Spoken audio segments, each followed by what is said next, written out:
Okay, everyone. So this is what to know about the CSS Profile, MEFA's webinar. This is just a way you can connect with MEFA. That QR code that you're seeing on the screen is a way to sign up for MEFA's emails.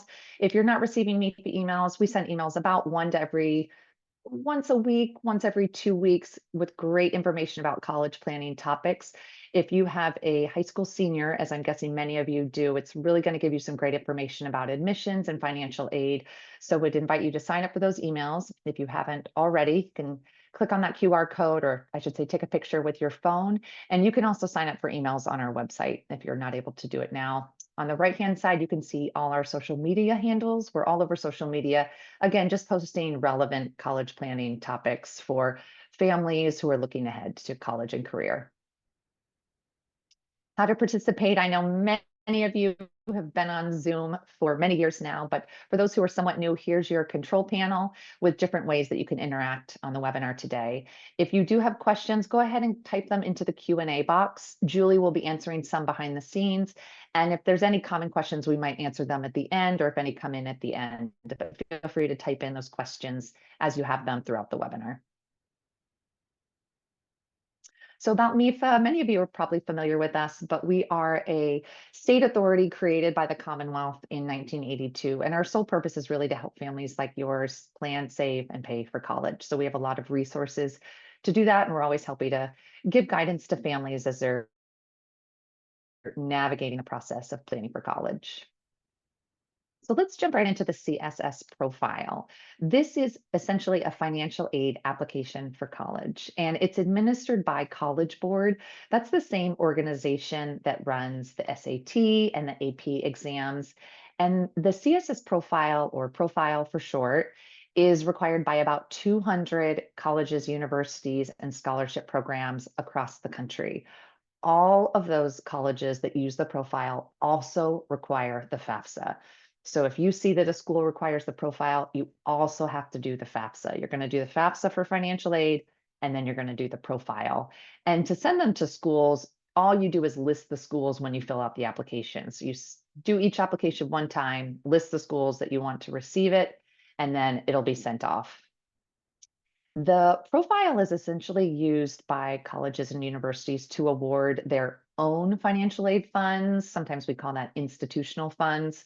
So the FAFSA colleges and universities have to use to award federal financial aid and state financial aid. But if colleges, as many of them do, have their own financial aid funds, some of them, 200 about, decide to use the profile to really gather information and then award their own money to students. It does open October 1st every year. So for high school seniors right now, when October 1st hits, they can fill out the profile. I did look at it today. It does look like it might already be open for 25-26, which is what, if you're a parent or a student, high school senior, you're filling out the 25-26 profile because you're really thinking ahead to freshman year will be 2025-26. I'm going to fill out the 25-26 profile. Looks like it might already be open. So after this webinar today, this weekend, you could log on and see if you're able to actually fill out the profile, get your login, and get started. It is also an application that's available for both domestic and international students. The FAFSA is really just for US citizens, permanent residents, but a lot of schools use the profile also for their international population. So it's used for both.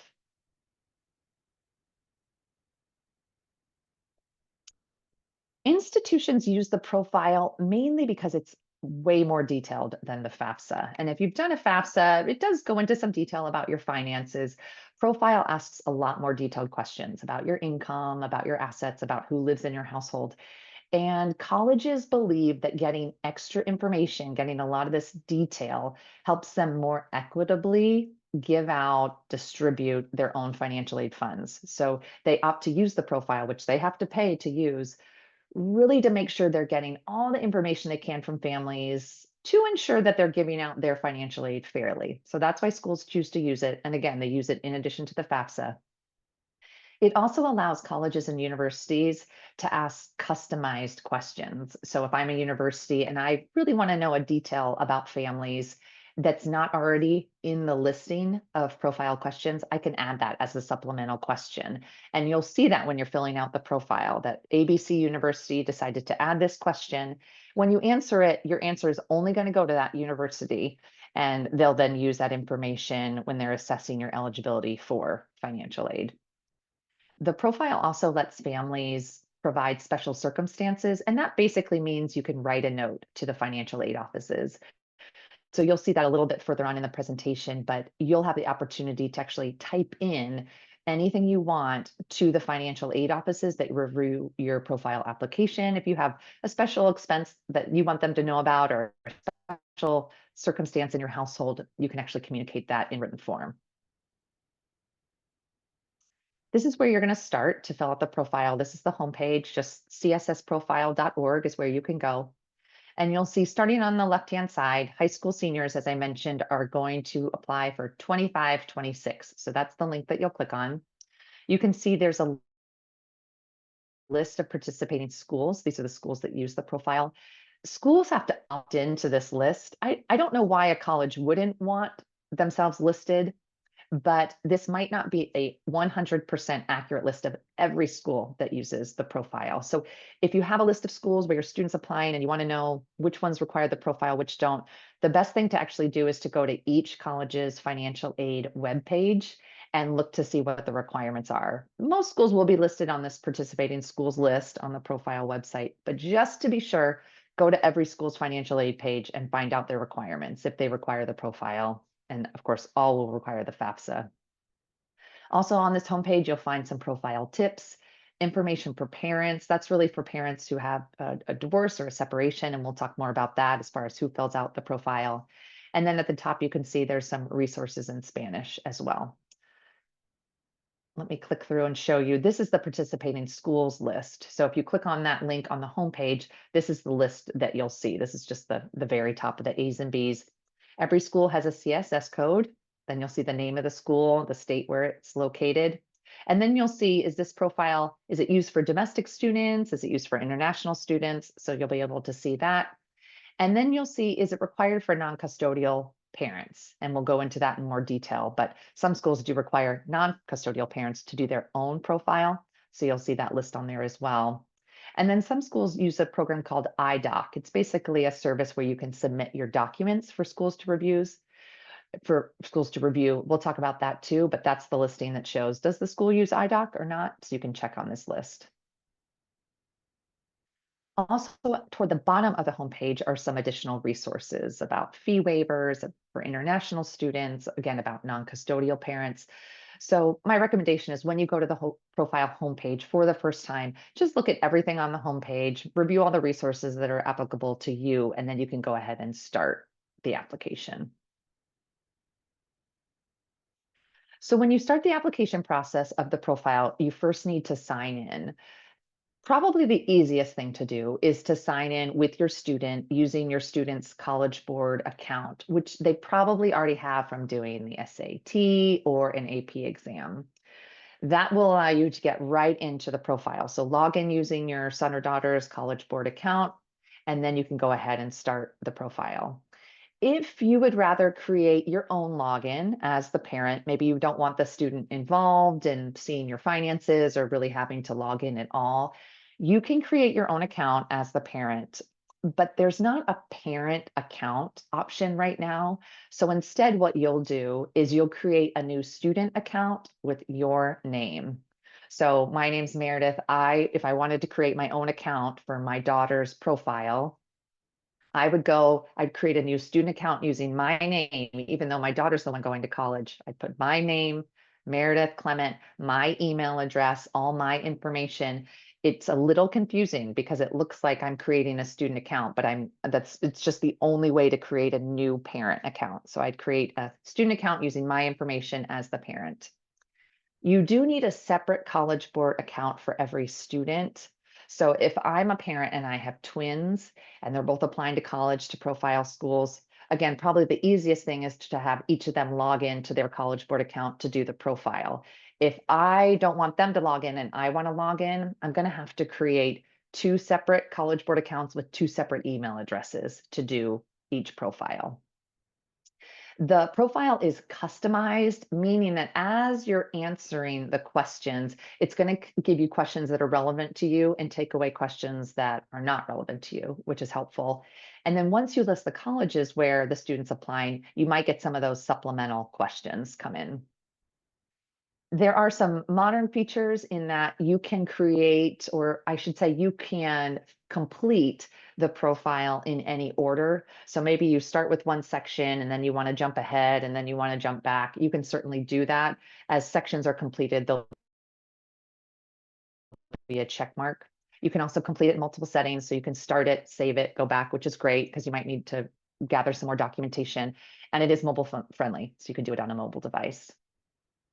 Just some general tips, and these are pretty intuitive. You're going to click save and continue when you finish each page. If you want to take a break, click save and continue and exit your browser.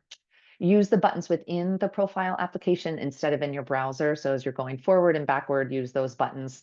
There's going to be hints and notes throughout, just like a lot of applications. So use those just to get some extra information if you're not sure how to answer a question.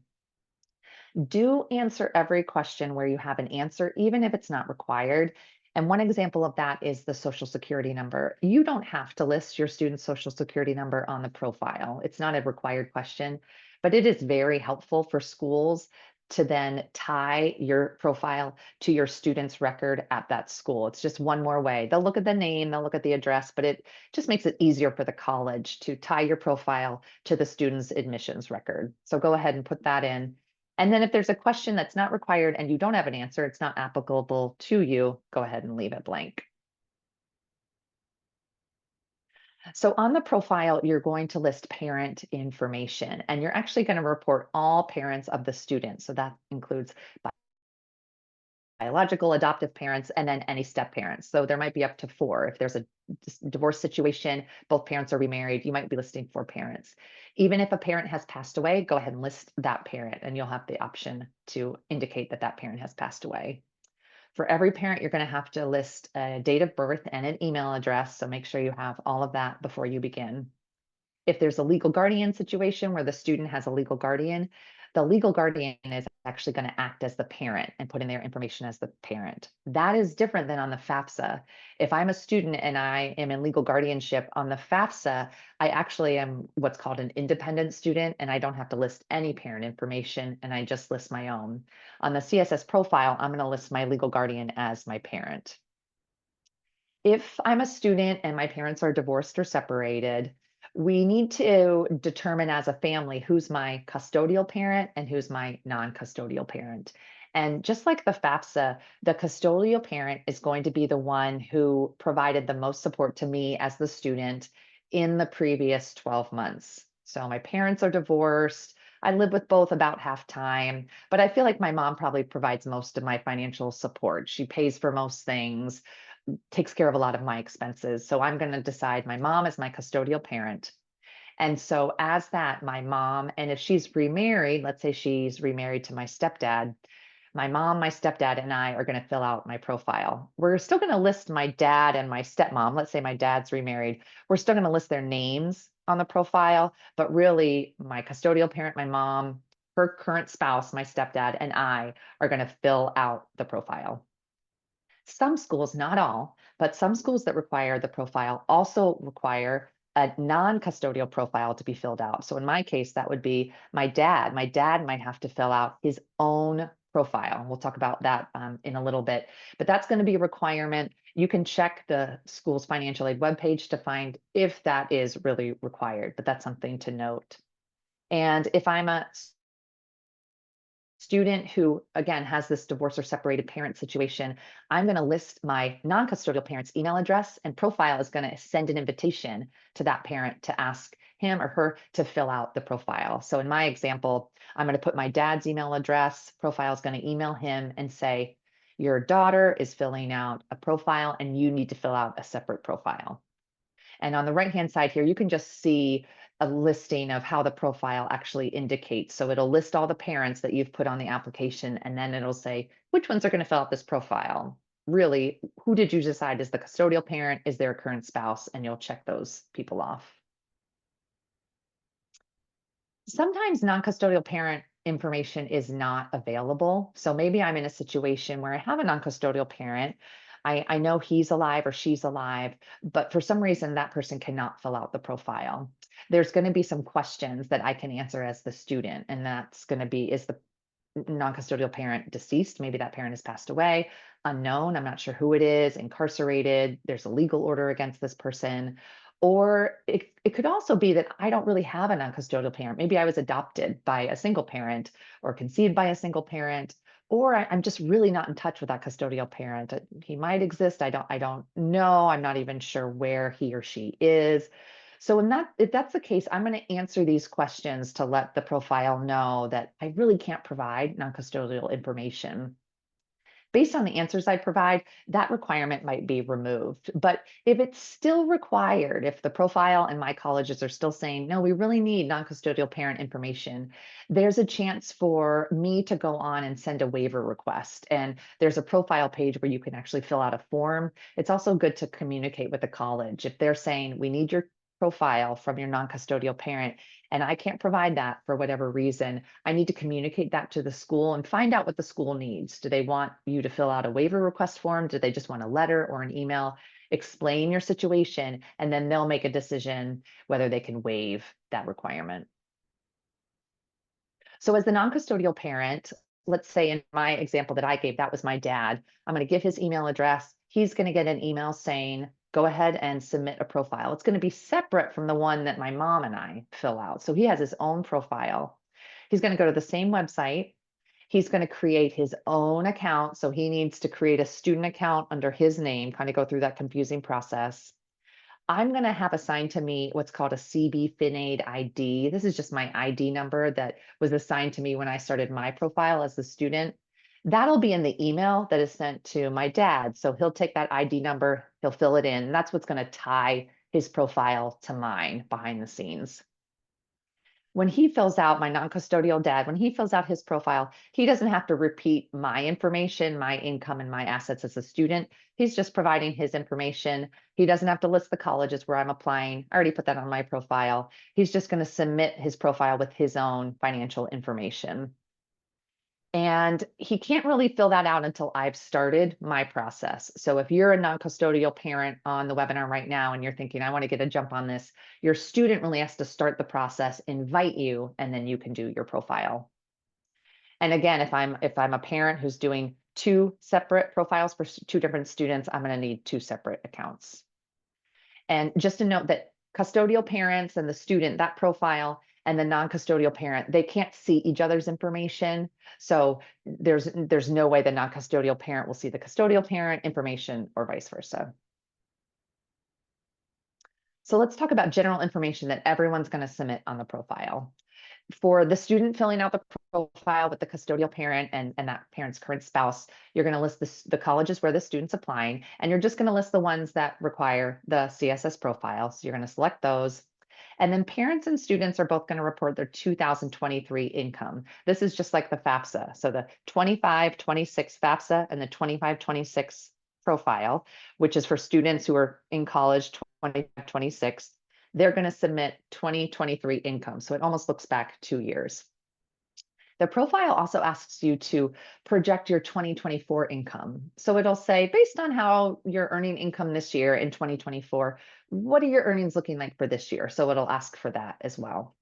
It's going to ask for your current assets. So as of today, what are your assets? What's in your bank account? What do you have in stocks? What do you have in investments? And that includes any businesses, your business value. You're going to have to list your household members, who lives in your household, and then the number of children you have going to college. So as you're filling out the profile, what's helpful to have on hand is your 2023 federal tax return, because that's where you're going to get most of your income information. It will refer to the line items, which is really helpful. So it might ask for something that'll say, go ahead and go to line 15, grab that number and put it in this field. Grab your W-2s from 2023. Any untaxed income, once in a while appears on your tax return. There's a couple lines that have some untaxed income, but any other income you got that was not taxed, have some documentation on hand of that, and then records of your current assets. In most cases, you're not going to have to submit asset information, as in bank statements or investment statements? You might, but you probably won't. They're just asking for an estimate. What do you have right now in your bank account, in your investments? You'll have to report that. As I mentioned, the profile is going to go into a bit more detail than the FAFSA. So it's going to basically ask all the same FAFSA questions about your income and your assets, those ones I just summarized, but there's going to be more detail. So in the parent income section, you're going to have to report tax, Social Security benefits. You've got a foreign income exclusion, alimony, house allowance, workers' comp, disability. Basically, any money that you took in 2023, you're going to have to report. In the asset section, you're going to have to report your primary home. If you see on the right-hand side, this image, it's going to ask your home purchase year, the price, the market value, what you owe on it. Do the best you can in estimating this information. In most cases, the college is not going to ask for documentation. So when asked about home value, just think, if I was asked to sell my home today, what do I think I could get in this market, in my neighborhood? And then your debt, what do you owe currently on the home? What will you not receive when you sell your home because you owe a mortgage, you owe debt? You'll also be asked to report any assets held in the names of your children. That basically means if you have some money, but you've put it under one of your children's names, but it's really your asset, you'll ask to report that. And then your retirement value. What do you have sitting in your retirement account? Not what you put in there in 2023, but what's actually in your retirement. Now, a lot of schools don't use this. They don't assume you want to spend your retirement to pay for college. They just spot check it to see what do they have in there. And a lot of colleges also just skip this question. So just go ahead and put an estimate of your retirement value. But again, most colleges aren't assuming that you can use your retirement to pay any of the college expenses. And then finally, the profile is going to ask about parent expenses. And this is a question that's very helpful to you because it provides a benefit to you in that they want to know, of your assets, of your income, what's going to other expenses? Do you have medical and dental expenses that you need to continually pay? Are you paying private school tuition, either for elementary school or secondary school for your student or any other siblings of the student? And do you have education loan payments of your own or for older children? They want to help you out and know, okay, well, they have this income and assets, but they also have these other expenses. And so that's going to help you out to answer those questions and provide that information. For family data, like the FAFSA, you're going to have to list basically your family size, but they're also going to ask for the name of everyone, the date of birth, the relationship of the student, if they're in college, what year they're in, and how much their college costs. If you have two older children who are already in college, you'll need to report that. For students, if your student has already won any private scholarships, a lot of students haven't, so that answer might be 0. But let's say you have a high school senior who's already won a scholarship. Profile will ask about that. And then if you have any employee tuition and benefits that are going to help you pay for college. As I mentioned, there's going to be this special circumstances section, and it appears a few times throughout the application, and it allows you to kind of pick a category. If you look on the right-hand side of your screen, you'll see that your special circumstances, maybe it falls into one of these categories. Maybe you had a change in employment recently, so your 2023 income looked great, but you've had change in employment and it's much less now, and you want to explain that. Maybe you have elder care expenses or medical expenses. You can click any of these boxes, or you can just click other, and then you will be able to type in your message to the financial aid offices. For supplemental questions, again, those are ones that the college or the university has come up with. You'll see those, they'll be added by the college or university, and it'll be noted, XYZ University is asking this question. Sometimes they're not required, but it is recommended that you answer them throughout the application. So once you fill out your profile, so you submit all this information, there is a cost to basically submit it to schools. Now, the FAFSA is always free. That's always going to be free for you. The profile does have a cost for a lot of students. It's $25 to fill out the application and to send it to one school. And then it's $16 for each additional school to receive it. You can pay by credit card or debit card. If you're the non-custodial parent, you're just going to pay $25 one time, and that's all you're going to have to pay. And there are fee waivers. So some students do receive fee waivers. Fee waivers are automatically granted to students if they meet certain criteria. And that's if your household income is $100,000 $100,000 or less. So household income falls under that $100,000 mark. That it's basically your AGI number. If that's the case, you're automatically going to be given a fee waiver. You won't have to pay to submit the profile. If the student's an orphan or a ward of the court and under 24, student won't have to pay to submit the profile. If the student received an SAT fee waiver and you filled out the profile using the student's College Board account, the student will automatically get a fee waiver. And fee waivers are available to freshmen, transfer, returning, independent undergraduate students. So some colleges use the profile for graduate. They can't get a fee waiver, but undergraduate can. The fee waivers are only available for students whose parents live in the US, so it's not available for international students, and it can be used for any number of schools. So if I get a fee waiver and I'm applying to 16 schools that require the profile, it's free to send them to all of those. Non-custodial parents can also get a fee waiver if they meet basically that household income standard under 100,000. There are also something called fee payment codes, and these are codes that nonprofit organizations, college access organizations, high schools, colleges can purchase and basically give to a student.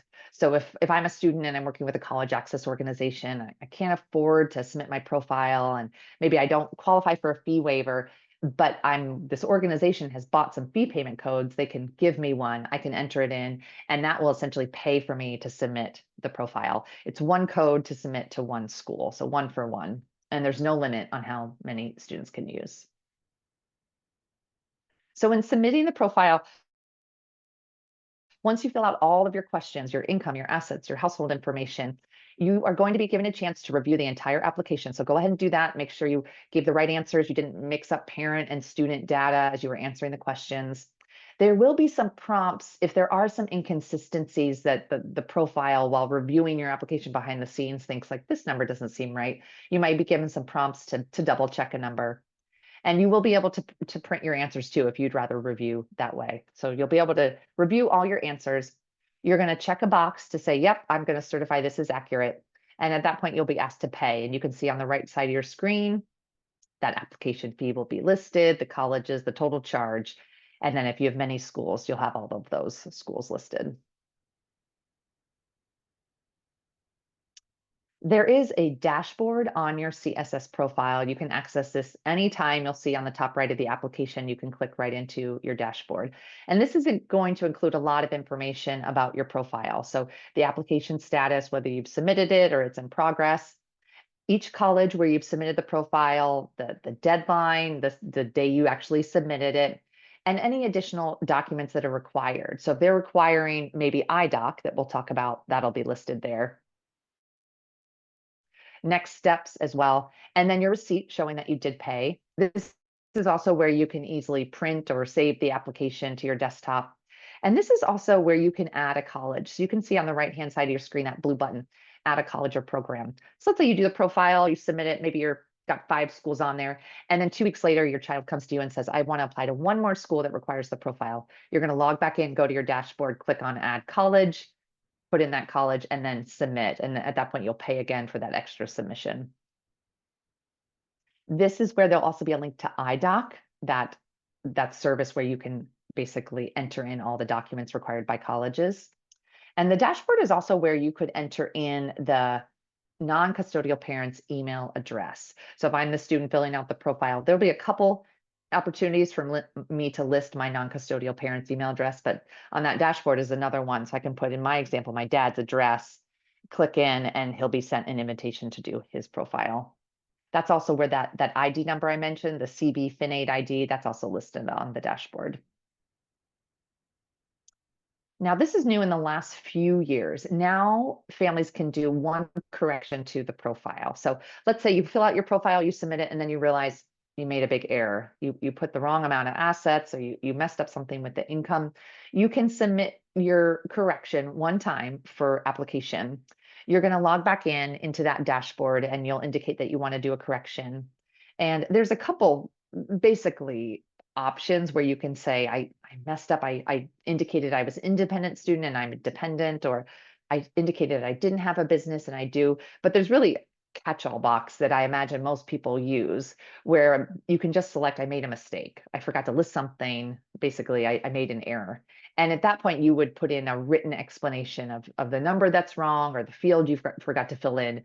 and what should be corrected. You can do corrections about a day after you've submitted your profile. You can only do them once.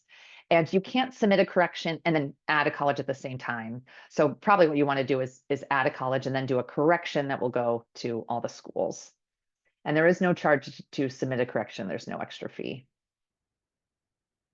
So IDOC, I've mentioned a few times, it's essentially a scanning service. And this is what colleges and universities, not all, but some of them use if they want to collect extra documentation from you in their financial aid analysis. So what a lot of colleges might collect is your tax return. Maybe they don't have your FAFSA yet and they want to examine your tax return to assess your financial aid eligibility. Or maybe they want a statement of your assets or something having to do with your primary home. They would enlist IDOC, and IDOC allows you to log into IDOC, this separate website, and upload any documentation that's required, whether it's your tax return or an asset statement. Not every profile school uses it, but a lot do. So you can check with the college, but you can also check your profile dashboard to see what's required.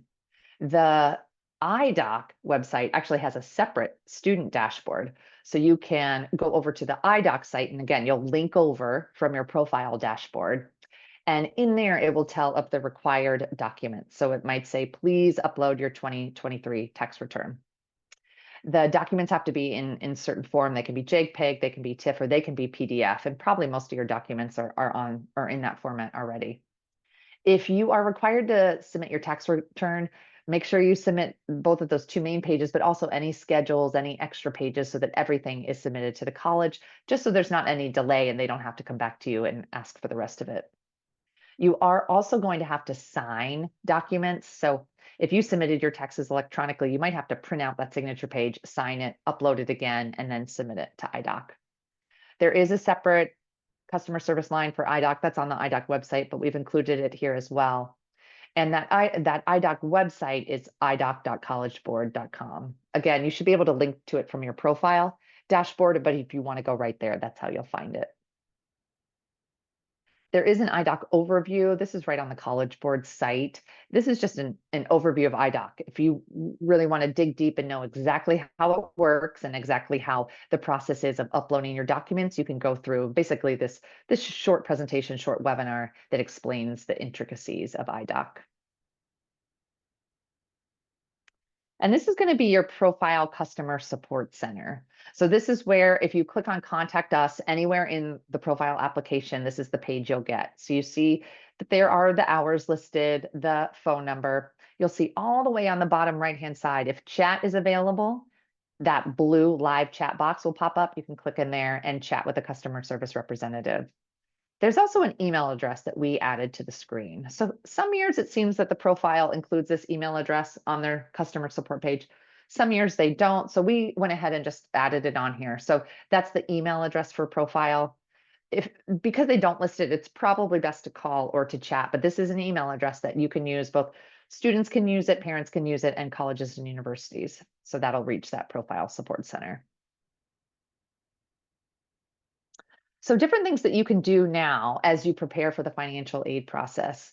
Research your deadlines and required applications. So get the student's college list, put everything down, and start making a note of when the CSS profile is due, when the FAFSA is due, if the profile, I should say first, is required, and then when it's due, when the FAFSA is due.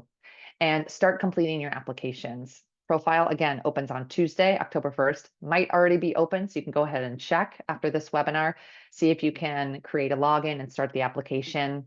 And the FAFSA this year, normally it opens October 1st. Last year, it didn't open till December 31st. This year, for you parents of high school seniors, the FAFSA is going to open December 1st. So you can have in your mind that the FAFSA is open December 1st. One thing, side note, you can do for the FAFSA now is get your FSA ID. That's basically your username and your login. So if you're getting your items together and you're going through your checklist of what to do, start filling out the profile, get your FSA ID for the FAFSA, and then come December 1st, you'll fill out your FAFSA. We have two resources here for you. The first is Timeline for College Admissions and Financial Aid. This is a great resource for parents of high school seniors. QR code, you can also just find it on our website by going into the search box. This is basically your to-do list by season. So definitely recommend this timeline. And then we'll also have other webinars. We actually have a FAFSA webinar coming up closer to December 1st. We have FSA ID workshops if you need some help creating that FSA ID, which is your FAFSA username and password. And then we'll have other workshops, other webinars throughout the year just to help you through this planning process for college and then the payment process as you get closer. Again, I'm going to put this slide up, which is how to connect with us, MEFA. So this is the QR code for our email sign up. But again, you can find that right on our homepage. And then on the right-hand side are all our social media handles. So Facebook, Instagram, Twitter, now X, LinkedIn. We have a ton of videos on YouTube and we're constantly adding new ones. And then we have a podcast. So definitely recommend, if you're a podcast listener, to look through the topics there, because we have a lot of topics there that are helpful for families. Okay, so that's our slide presentation for today. We are going to open it up for questions. I'm sure some of you have been typing questions in for Julie. I'm sure she's furiously been answering them. But Julie, if there's any questions you want to go through right now, I'm going to bring our question bar over here. Anything that you think we should ask publicly, or that would be helpful for anyone to hear throughout at the end of this presentation here. No, that's great. And I have been answering. I'm trying to think of the themes that I've had, or I have some that I haven't answered yet. So first I'll ask a couple of these that I haven't had a chance. And then I will actually, here are a couple that are a little bit of a theme. So I'll ask the first one first. My son receives Social Security benefits because his father is deceased. Do I report that on parent income? So normally, and let me think because it's different with the profile and the FAFSA, normally that is reported for the student because it's student Social Security benefits that are received. But you know what, let me double check on that. Sorry. What I normally do, my background and Julie's background is both in financial aid. What we normally collected was we did ask for Social Security benefits and then told families, put a note in the special circumstances that they would be ending, because a lot of them did end when the student turned 18. So that's probably the best guidance. The profile pretty much asks for any type of income that you're receiving, but anything that is going to be ending, like those benefits, I would put a note right in that special circumstances section, because I believe that's what we always would ask families to do, just so then the office knows when they're evaluating your eligibility that will be ending soon. Thank you. All right, I'm going to ask, there are a couple. I'll ask more general and I'll try to answer some of these behind the scenes at the same time. What if you have a major life event change weeks after you submit the financial aid forms? That's a great question.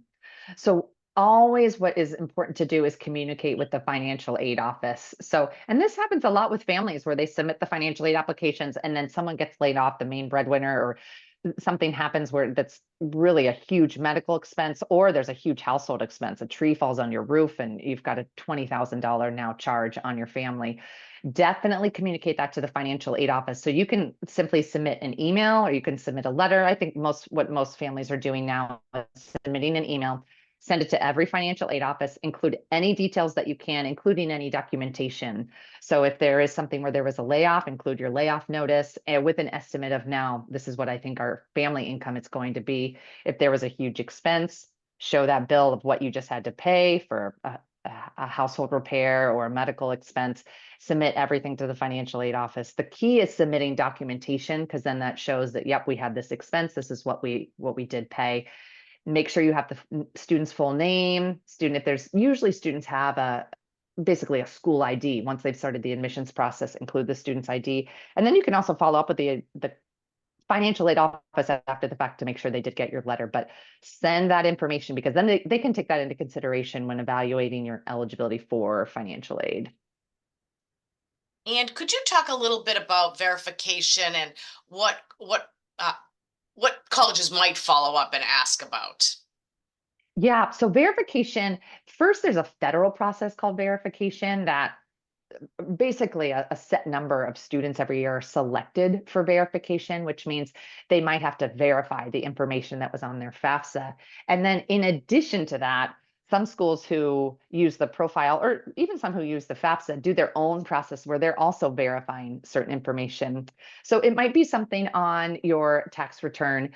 Now on the FAFSA, a lot of families, what they'll be able to do is pull in their taxes from the IRS electronically and automatically. And by doing that, schools basically have that information and they know it's verified. But a school that hasn't gotten your FAFSA yet and is trying to evaluate your eligibility for financial aid and only has your profile might ask you to send in basically your tax return or your tax return transcript to verify the information. Some schools want verification that you have other children enrolled in college, and then others might want verification of your assets. They might see on your tax return, for example, maybe you had really high interest and dividend income in 2023, for example, but your assets aren't very high. And a college might think, well, how did this family earn all this interest income, earn all this dividend income, but they don't have very high assets? So they might ask you to submit your asset statements with an explanation. And maybe you just bought a new home last year. And so a lot of the assets that you had went to that new home or went to medical expenses or went to some other expense for your family. So those are some of the things that colleges are verifying once they're going through your application. So Meredith, can you talk a little bit about early action, early decision, when and how they should submit these things for that?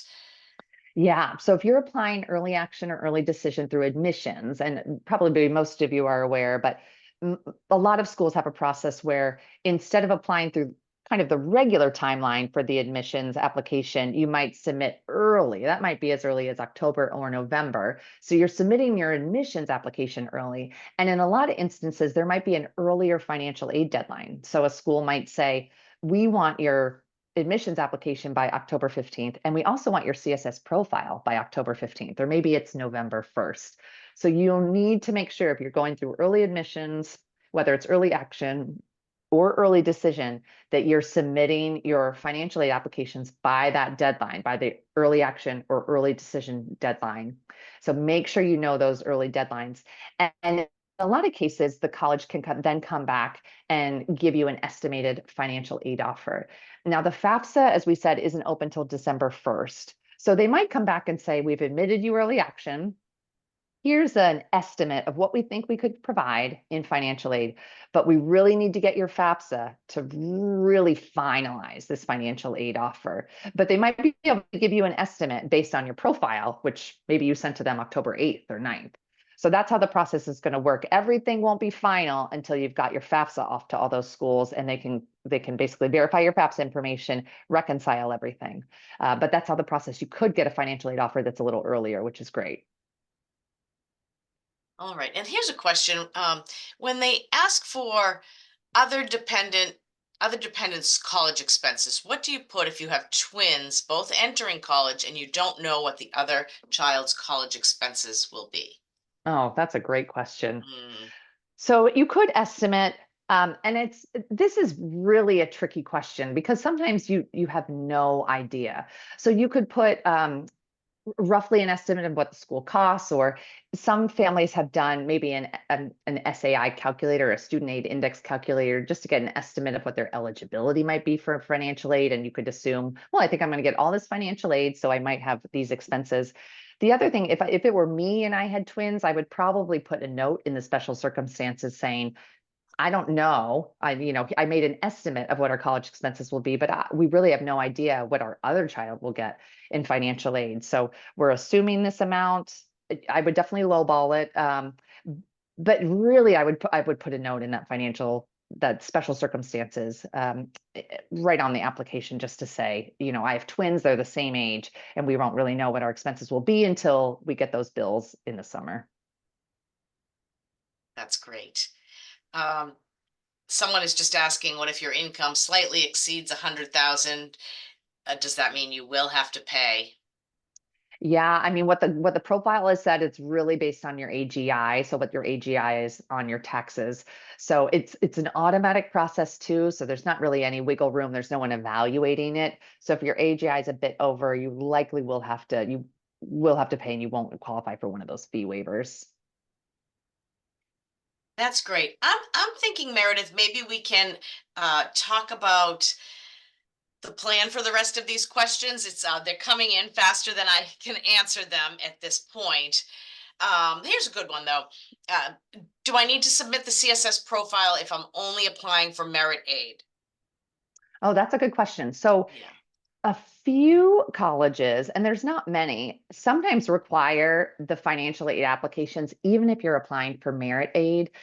This is not a common scenario, but I will say I worked at a college and we required the FAFSA and the profile for everyone. And we did that because we had a merit scholarship that we gave to students who just missed qualifying for financial aid. So they had some income, they had some assets, so they didn't qualify for need-based financial aid. It looked like they were able they had some resources to pay the bill. But we knew writing a check for the college cost was going to be a lot. So the college had a merit scholarship. It was given to students who had very strong grades, very strong standardized test scores, and they just missed qualifying for financial aid. So once in a while, there's a college or university that says, if you want to be considered for certain merit scholarships, we need your financial aid applications. The college will communicate that. In most cases, if you're a family who thinks, I'm not qualifying for financial aid, I don't want to go through the process of filling out the profile, but I want to be considered for merit, just look on the college's website to make sure that there's no requirement that you submit anything. We always do say at least submit the FAFSA just to get an idea of what your eligibility is for financial aid. And as well, everyone who fills out the FAFSA is qualified to receive an unsubsidized federal direct student loan. So this is a loan in the student's name. It's only $5,500 for freshman year. But if you're a family who thinks we're not qualifying for financial aid, but I want my student to take a small loan just to take on some responsibility, build up a credit history, that you can receive by filling out the FAFSA. So usually fill out the FAFSA, but really the smart thing to do is look at that financial aid page for every college and just see what's required. And if for the merit money, if there's any financial aid requirements, make sure you complete them. And then, yeah, Julie, what I'll say about the next question or the remaining questions is maybe what we'll do, unless there's one or two more that you think is good for everyone, is we'll go ahead and go through, we'll end the webinar, we'll go ahead and answer the rest of the questions, and we'll send out the answers to all of you that are on the webinar. So you'll have them in written form. So if you have a question and you might have answered or sorry, you might have asked a question that's a little bit more detailed that we want to write a better explanation just so we make sure we have all the details in there, we'll go ahead and send that out to everyone. So let's do that with most of these remaining questions. So we'll have that to you by end of day tomorrow. So we'll get all these questions answered by end of day tomorrow to all of you. We'll email them out to you, and we'll also send out this recording and then the slides so everyone will get everything. I like that. That seems fair.